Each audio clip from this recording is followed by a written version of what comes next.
కంచిపట్టు చీరల సామ్రాజ్యం తెలుగు ప్రజల షాపింగ్ ప్రపంచం వారాహి సిల్క్స్ కూకట్పల్లిలో ఏప్రిల్ 4న గొప్ప ప్రారంభం.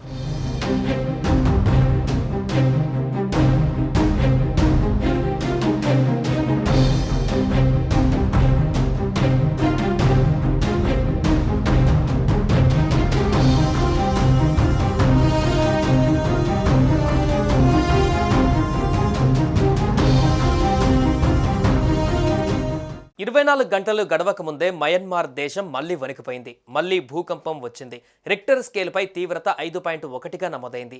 ఆదివారం మధ్యాహ్నం వచ్చిన భూకంపం తీవ్రతను మయన్మార్ దేశంలో 5.1 తీవ్రతగా నమోదు చేస్తే ఆ పక్కనే ఉన్న థాయిలాండ్ దేశం మాత్రం దాని తీవ్రతను 5.9గా చెబుతోంది. ఈ భూకంపం ప్రకంపనలు థాయిలాండ్ దేశాన్ని తాకాయి.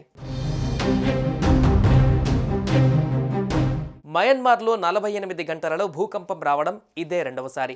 మొదటగా శుక్రవారం మధ్యాహ్నం సంభవించిన భూ విలయం మయన్మార్ను కుదిపేసింది. అయితే మయన్మార్లోని రెండో పెద్ద నగరమైన మాండలేలో ఆదివారం మధ్యాహ్నం మరోసారి భూమి కంపించింది. భూకంప లేఖినిపై దీని తీవ్రత 5.1గా నమోదైంది. 7.7 తీవ్రతతో శుక్రవారం సంభవించిన తొలి భూకంపం ధాటికే విలవిల్లాడిన నగరంలో ప్రజలు కంటి మీద కునుకు లేకుండా గడుపుతుండగా మళ్లీ ప్రకంపనలు చోటు చేసుకుంటున్నాయి. పెద్ద ఎత్తున భవనాలు, మౌలిక సదుపాయాలు దెబ్బతింటున్నాయి. భూ ఉపరితలానికి 10 కిలోమీటర్ల లోతులోనే భూకంప కేంద్రాలు ఉన్నాయని అమెరికా జియోలాజికల్ సర్వే సంస్థ వెల్లడించింది.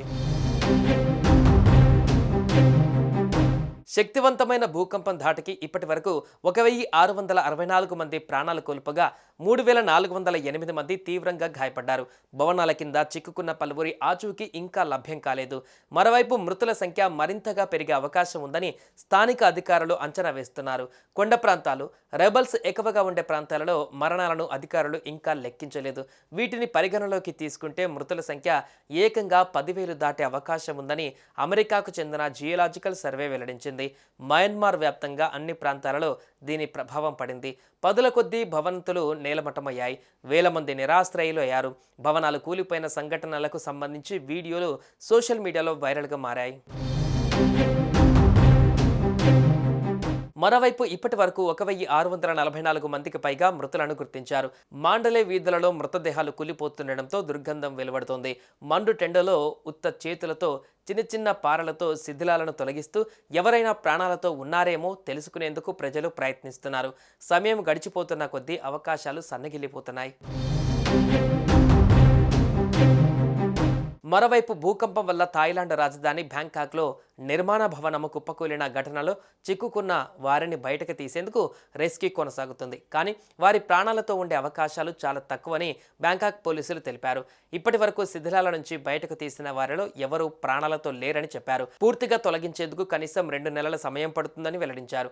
ఇక థాయిలాండ్లో ఇప్పటి వరకు 17 మంది చనిపోగా మరో 32 మంది గాయాల పాలయ్యారు. కానీ నిర్మాణంలో ఉన్న భవనం కూలిన ఘటనకు సంబంధించి అక్కడ పనిచేస్తున్న 83 మంది ఆచూకీ గల్లంతైంది.